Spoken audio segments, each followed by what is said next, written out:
سلامونه نیکی هیلې احترامات مې ومنئ د ادبي رنګونو پاڼې خوږو ملګرو شمس شینوار یم او دا مهال په کراچۍ کې یو مشته ډېر ښایسته شاه زلمی شاعر حکمتیار راسره میلمه دی د هغوی د ژوند په هکله د هغوی د شاعرۍ په هکله به خبرې اترې کوو د هغو فکر به تاسو ته راوړو حکمتیار صاحب په پروګرام کې درته هرکلی وایم او خپل تعارف هم او پیژندګلو م راسره شریکه کوئ چې کتونکي خبر شي.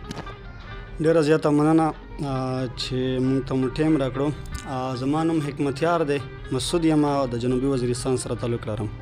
حکمتیار صاحب د ژوند چې تاسو په کم پړاو په کم ډګر روانې زلمی عمر مو دومره زیات نه دی څه ضرورتونه و چې شاعرۍ طرف ته مخه شوه؟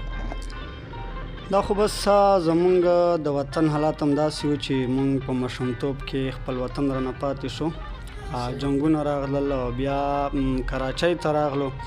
بیا موږ په ماشومتوب کې کارونو ته وتله، زموږ چې کم تعلیم و هغه هم زموږ نه په نیمایي کې پاتې شو. نو زما د شاعرۍ سره په وړوکوالي کې شوق و چې زموږ په کلي کې به موږ کم واړه پروګرامونه کول، وادونه به و څه به و، په هغې کې ما د ځان نه ډېرې ښکلې ښکلې ټپې جوړولې، خو څوک زما سره داسې ونه چې په دې لارې روان کړی وی او ما ته زده کړې کړې وی.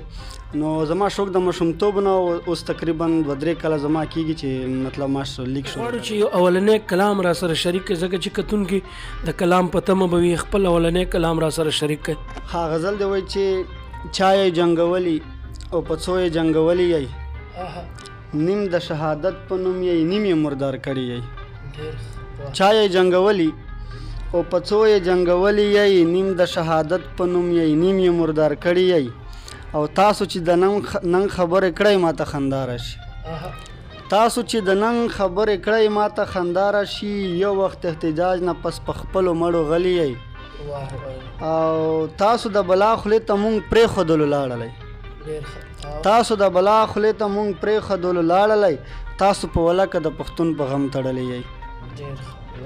اوس رانه دښمن د کور په ور کې دا تپوس کوي، اوس رانه دښمن د کور په ور کې دا تپوس کوي، دواړه لاسو چت کړئ تاسو څوک یې د کوم کلي یی. او نور پې غیرتوب لکه پنجاب وکړئ خو ځان جوړ کړئ، نور به غیرتوب لکه پنجاب وکړئ خو ځان جوړ کړئ، تاسو خو یې هر وخت د غیرت په نوم ویشتلی یی. او یو سترګه وي روغه یوه ړنده د حکومت ګوره، یوه سترګه وي روغه یوه ړنده د حکومت ګوره، تاسو د سرکار اوس په ړنده سترګه کتلی یی. او تاسو کړئ له دې سرکار ګیلې زه حکمتیار وایم، تاسو کړئ له دې سرکار ګیلې زه حکمتیار وایم، وجه یې نفاق ته چې له خپل ژوندون نه ستړی یی. کتونکو د حکمتیار صاحب شاعرۍ کې چې کمرنګ کار یقیني څنګه چې هغه وي چې زمونږ وران وزیرستان یا ټوله ورانه پښتونخوا د پښتنو چې کم کیفیات په مونږ را تېرېږي ازغن ماحول کې هغه په شاعرۍ کې جوته ښکاري. حکمتیار صاحب دلته چېرته داسې ټولنو کې ادبي ټولنو کې تاسو ګډون یا شمولیت شته چې هغې کې تاسو کې نه؟ بالکل زمونږ د وزیرستان په نوم هم یو ټولنه شته، مسجد پښتو ادبي ټولنه کراچۍ. زمونږ دلته نور هم ډېرې ټولنې دي، خو زما راتګ چې کم دی کلام پښتو ادبي جرګې ته زه راځم، هغه اجلاسونو کې زه شرکت کوم. صحیح. کله چې تاسو راټول شئ د کراچۍ مصروف ښار کې څومره ټیم کې بعد دا ټولنه تاسو جوړوئ او څه ټاپکونه یا څه موضوعات څېړئ، څه سوچ فکر راوړئ دغه زمونږ د مسجد پښتو ادبي ټولنه کراچۍ چې کومه ده دا خو موږ نوې جوړه کړې ده، تقریبا 3 میاشتې بعد اجلاس وي. او زمونږ چې کومه د بله ټولنه ده کلام پښتو ادبي جرګه، نو دې ماشاءالله ډېر فعاله ټولنه ده او دې په میاشت کې یو پروګرام کوي، تنقیدي غونډه وي، باقاعده غزل راوړي تنقید دپاره او بیا ازاده مشاعره وي، ماشاءالله ښکلی پروګرام دی. ډېره زیاته مننه حکمتیار صاحب. ژوند مو په کراچۍ ښار کې دی چې وخت وباسئ نو خامخا ستونزې لرئ، ټینشن لرئ، هر پروګرام ته راځئ که یو نیم پکې مس کوئ؟ نه هر پروګرام ته خو نشه راتلی، خو بهرحال زمونږ کوشش وي ځکه چې زمونږ د شاعرۍ سره شوق دی، نو مونږ کوشش کوو چې هر پروګرام ته حاضر شو، خو یو نیم راپکې پاتې شي.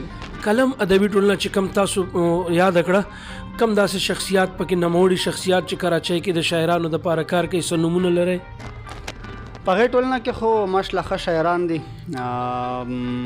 ګل صاحب دی، هارون اساس دی، نو ماشاءالله ټول ښه شاعران دي زما په نظر باندې. ډېره زیاته مننه غواړو چې د حکمتیار صاحب سره یو بل کلام هم شریک شي زموږ سره د کتونکو سره یو بل کلام هم را سره شریک کړي چې خوندونه ترې واخلو. غزل دی وایي چې نو روزګار نه یم سحر را پسې راشه ورځ که جوړه لکه لمر را پسې راشه. نو روزګار نه یم سحر را پسې راشه ورځ کړه جوړه لکه لمر را پسې راشه او د اویا هورې سردارې ته مې وویل د اویا هورې سردارې ته مې وویل که زه مړ شم نو زر را پسې راشه او ته ما اوس که بیا به ټول عمر ژوندی وې ته ما اوس که بیا به ټول عمر ژوندی وې په مثال لکه خضر را پسې راشه او اوښکې تورنجه د زنې لاندې یوړل اوښکې تورنجه د زنې لاندې یوړل مور خفه کړه مرور را پسې راشه او زړه مې تنګ دی پردی خار دی ما در خپل کړه زړه مې تنګ دی پردی خار دی ما در خپل کړه په مثال لکه کوټګر را پسې راشه او حکمتیاره د دریاب د بره نه یم حکمتیاره د دریاب د بره نه یم کلل غواړې نور ژور را پسې راشه ډېر کلل غواړې لږ ژور را پسې راشه.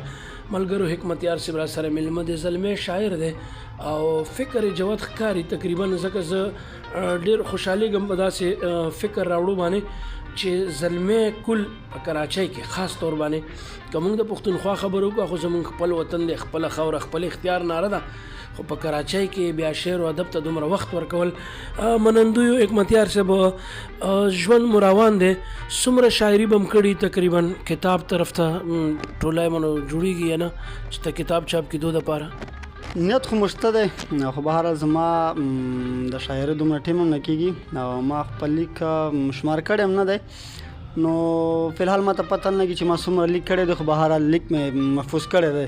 حکمتیار صاحب ښه دی و چې محفوظ کړی زیاتره شاعران وایي چې بس موږ ته یاد دی موږ نه هېر شي هغه شی دغه په هغه باندې ختم شي یا اکثر شاعر د کام چې کم امانت وي هغه ډېر غفلت سره هغه کې ډېر شاعران ما لیدلي چې هغو کلامونه ولیکي او بیا یې وغورځوي ضایع شي. تاسو سره خپله ټولګه محفوظه ده؟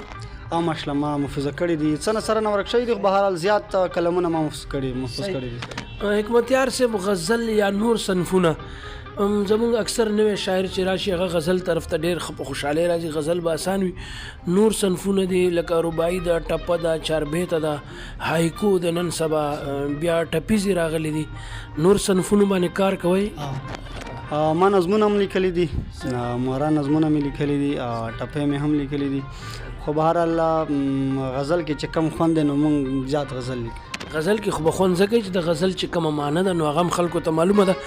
د نظم حوالې سره تاسو ته داسې د خپل نظم څه شعرونه یاد دي؟ نظم کې هم آزاد نظم نثر نظم او بلا دغه دي یو نظم یو نمونه وړغو شریکه کوي بیا به یو بل کلام هم درنه اورو. زما یو نظم دی عنوان یې دی د یوې یتیمې کیسه. ملګرو نن درته کیسه کومه داسې کیسه چې هیڅ مجاز نه لري زما دکان په داسې ځای کې دی چې پښتانه دوه کوره ډېر نور خلک دي زه ډېر خفه وم یو ورځ داسې وشول یوې جینۍ ماشوم په غېږ کې راوړو او په خوله موسکۍ و خندل یې راته ما ته یې ویل چې دوکانداره ماما داسې خوشحال شوم دې اواز سره زه لکه په وچه کلکه ځمکه باندې چې 2-3 کاله پس باران شوی وي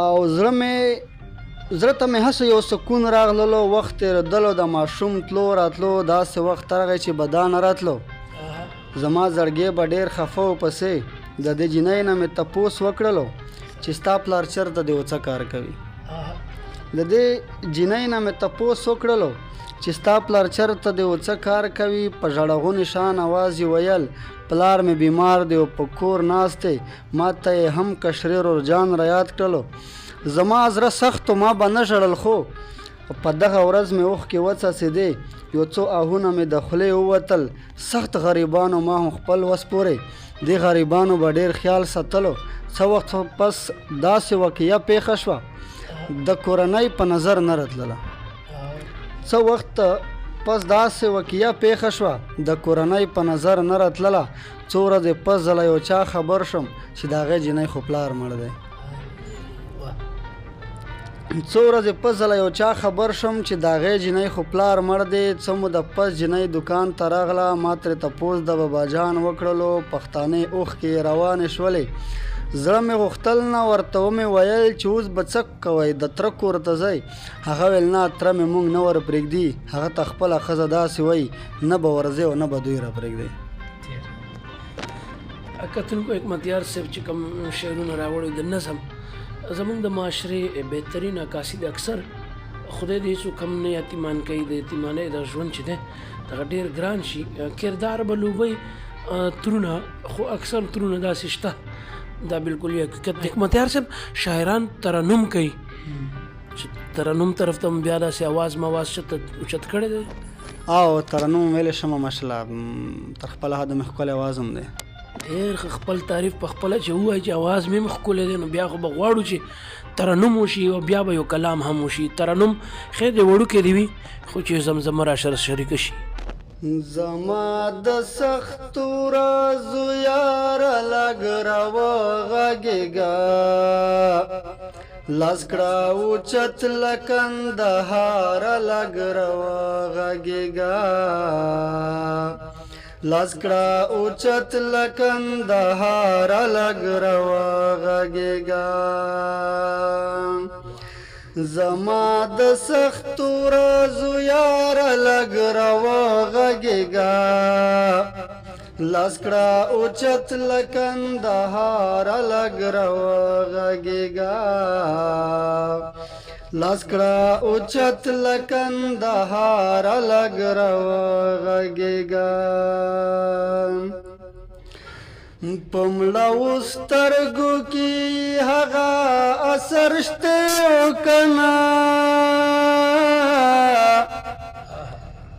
په مړاو سترګو کې هغه اثر شته او که نه،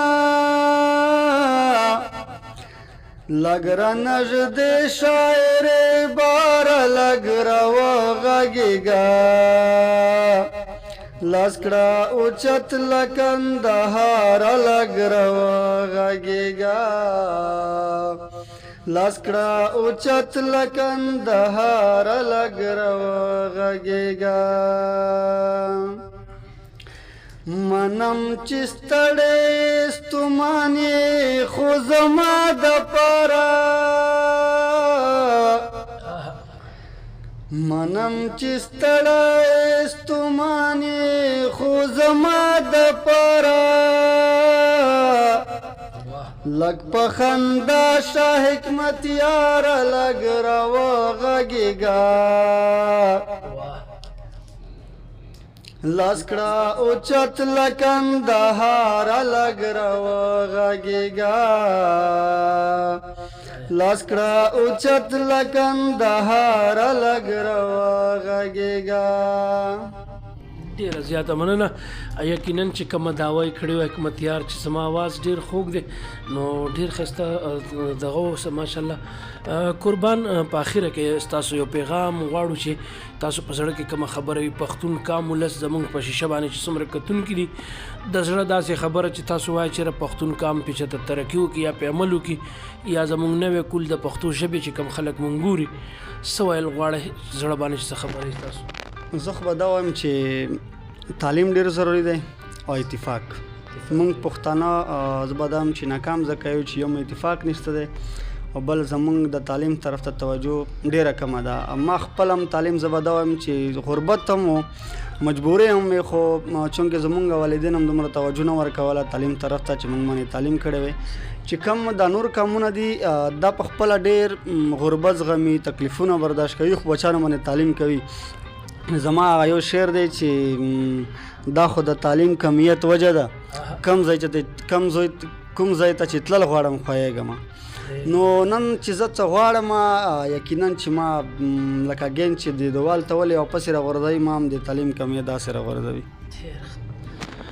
ښایسته فکر او ښایسته پیغام په دغه د زړه درد سره چې که چېرته موږ تعلیم وکړو، کیدای شي نن پښتون کام نور هم په ترقۍ وي بیا اتفاق خو زمونږ دې دپاره مونږ اتفاق شته چې مونږ بې اتفاقه یو دا خو زمونږ بدقسمتي ده او الله دې زمونږ ټول پښتانه ښاد او آباد لري دغه پیغام سره چې په بچو تعلیم وکړي ټیک ده چې چا تعلیم نه دی کړی حکمتیار بې تعلیمه به پاتې وي خو کیدای شي په بچي تعلیم وکړي او د بچو دغه ارمانونه پوره کړي پښتو پې ووایي پښتو پې زده کړی پښتو دې وپېژني تر روانې مرکې پورې خپل قربا شمس شینواری خپل همکار دانش افریدی او ګران میلمه حکمتیار سره تاسو نه اجازت غواړو ډېر زر به ملاویږو د الله په امان